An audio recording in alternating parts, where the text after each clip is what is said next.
कबूतर और चींटी की दोस्ती। एक दिन एक चींटी दरिया के किनारे पानी पीने गई। अचानक उसका पाँव फिसला और वो पानी में गिर गई। चींटी जोर जोर से हाथ पाँव मारने लगी, मगर वो बहती जा रही थी। पास ही एक दरख्त पर एक कबूतर बैठा सब देख रहा था।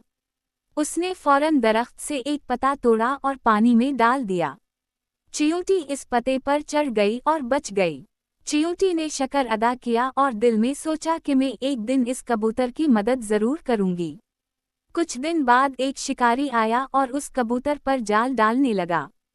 चींटी ने ये देखा तो फौरन शिकारी के पाँव में जोर से काट लिया। शिकारी चौंक गया और जाल उसके हाथ से गिर गया। कबूतर उड़ गया और बच गया। कबूतर ने चींटी का शुक्रिया अदा किया और दोनों अच्छे दोस्त बन गए। सबक: नेकी कभी ज़ाया नहीं जाती। जो दूसरों की मदद करता है, अल्लाह उसकी मदद ज़रूर करता है।